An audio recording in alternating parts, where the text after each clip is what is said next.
this is a rivalry that goes back almost a decade. Now, there was a time where Bill Maher used to be funny before he decided that he couldn't push in a direction that compromised his very substantial income. But he was somebody that was very good at going after Donald Trump. In fact, he went after Trump with the insinuation that he was the product of his mother having an affair with an orangutan. If you remember, Trump got so incensed by this that he decided to sue Bill Maher in court for $5 million for slander. The caucasity, as Jen would say, to actually bring such a lawsuit. No, you're really misusing that word. You're not understanding what it is. I don't think you're understanding what it is. But anyway, go on. How about the audacity? Is that a better word? Yes. Well, caucasity is when white supremacy ideology has hubris that knows no bounds and does something so unbelievably obtuse to people that are not part of that white group. That is caucasity. Yep. Okay. So it has nothing to do with Bill Maher and Donald Trump. Anyway. Correct. But this was a very humorous. In fact, when I think of the new rules that I've seen over the years that I enjoyed, and unfortunately I tried to find the clip, I couldn't find it. But this was probably Bill Maher's best moment doing new rules. This was his very best. It was hysterical. They showed a picture of Trump's lawyer, which was a monkey in a suit holding a phone. It was so perfectly done. But those days are long gone. The point is that Bill Maher has gotten more and more corporate and more curmudgeon as he gets up there in age. He may be pushing 70 in another year or two, but he still thinks he's able. I canceled his ass a long time ago too. Yeah, but he did do a new rules the other day that I actually think was fairly decent when addressing the issue that now exists, which I think a lot of people in the MAGA movement are becoming a lot more hip to as well. Because Trump is not infallible. He's been making a substantial amount of mistakes, especially over the past few weeks. So this is what Mr. Maher had to say the other night. Finally, new rule to those on the right who keep asking me, Bill, you're so good at roasting the woke nonsense peddlers. Why don't you go all the way and join us? Let me give you the short answer. Because I don't want to live in North Korea.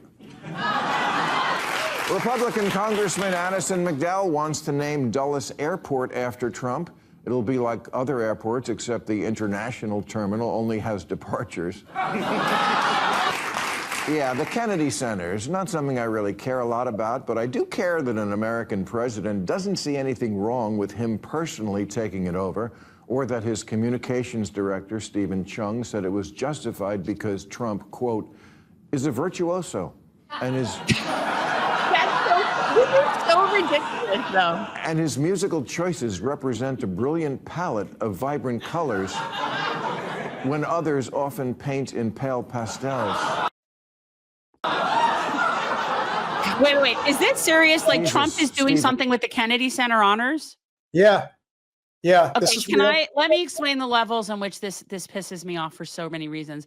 The Kennedy Center honors concerts are some of the best performances and collaborations that you will ever see, ever.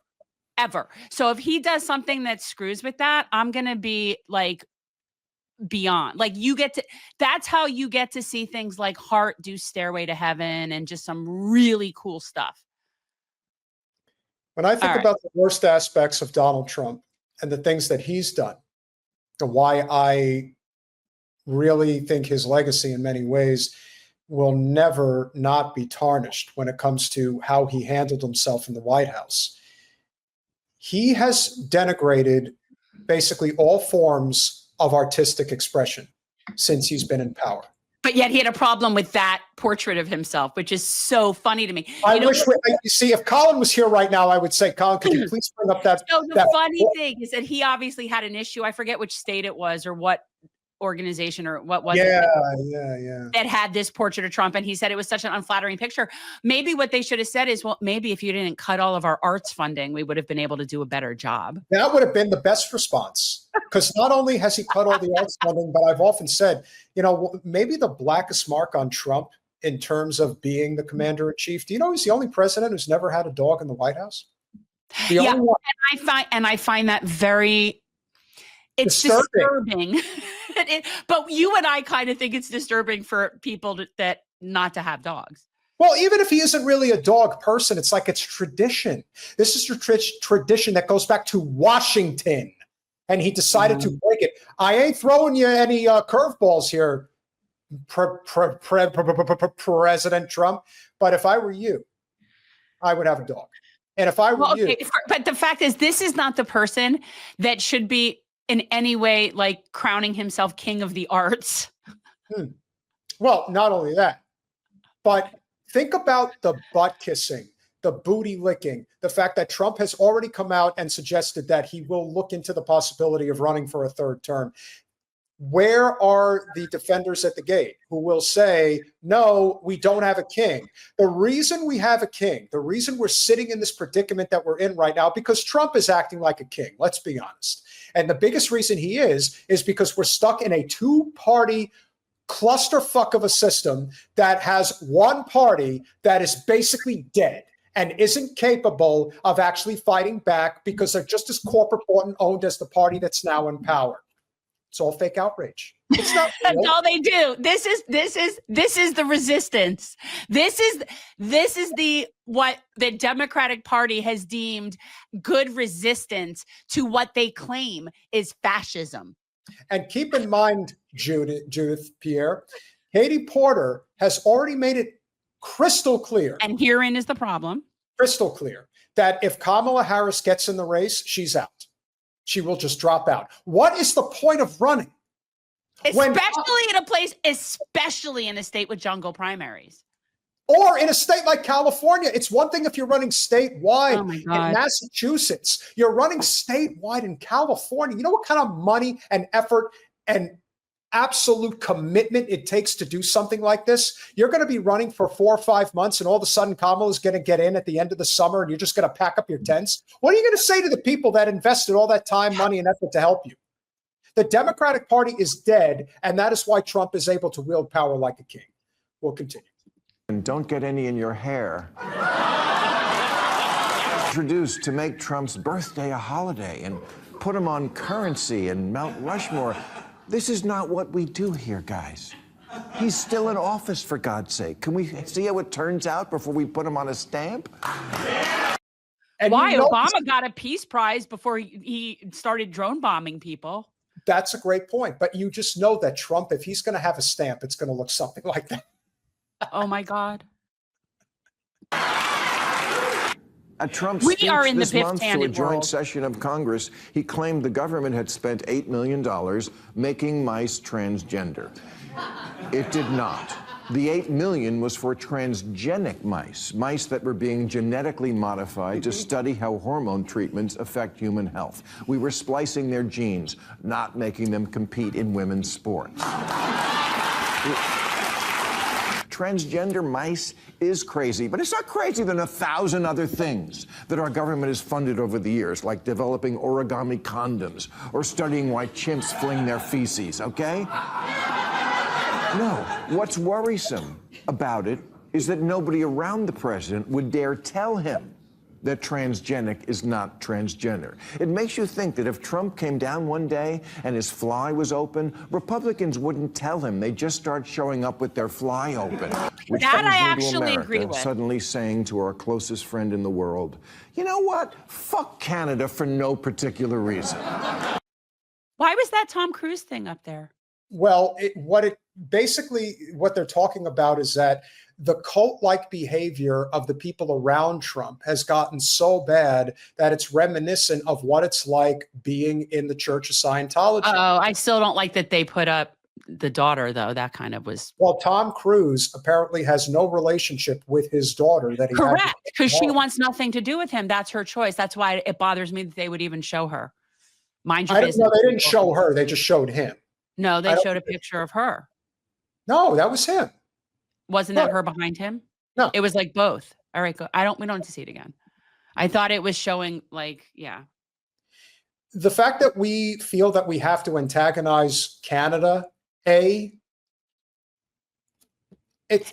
really not. Let me tell you, our Canadian tourism is taking a huge hit. Huge hit. And while that might not affect a lot of people, it does affect a lot of small towns in places that would get a lot of those tourists. Oh yeah, absolutely. So it's going to be a problem. It's going to be a problem. And you know where a lot of them are going, and I know this personally, they're going to Mexico instead of here. They're going to places like Cabo. Now, granted, now don't get me wrong. I do think a lot of that has to do with the fact that you're talking about leadership in the two respective nations being completely juxtaposed. Somebody like Trudeau is as bad as it gets compared to somebody like Scheinbaum. You know he's gone, right? And you know that the new person is actually on the same page with her. So they're going to go and have themselves a jolly old time and they're going to just leave us out of the fun. And it couldn't be any better. I mean, think about it. What should have been the Bernie Sanders era over the past decade, starting in 2015, 2016, is effectively what's happening in our neighbors to the north and our neighbors to the south. The things that Canada and Mexico will now enjoy for the foreseeable future, especially since we are going full isolation mode here with Trumpism run amok, that in many ways is all on that blood is firmly on the hands of Wasserman Schultz and the Democratic establishment who allowed us to get to this point. It is all on their fucking heads, as far as I can see. Let this finish, but I have thought of a really good example to tell you about caucasity.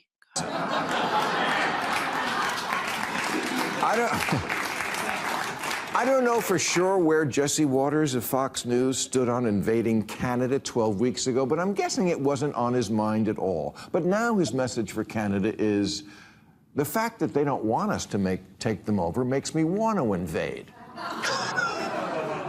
But Canada isn't threatening us. For God's sakes, their flag is a leaf. But now we have Lauren Boebert saying we must rally behind President Trump to secure his third term, something Steve Bannon is advocating for as well. And you just know that soon the entire Republican Party will be on this page. Okay, there's no fuzz on this. It's as clear as 1, 2, 3. Talk about trying to create and foment hysteria. Talk about trying to propagandize. That's like you're trying to totally foment fear because you've run out of things now, and that's what you're going to have to do is start threatening that he's going to stay for a third term. That's going to be their fear tactic. Do you see progressive lefty, our Canadian friend here, is confirming what I was just saying?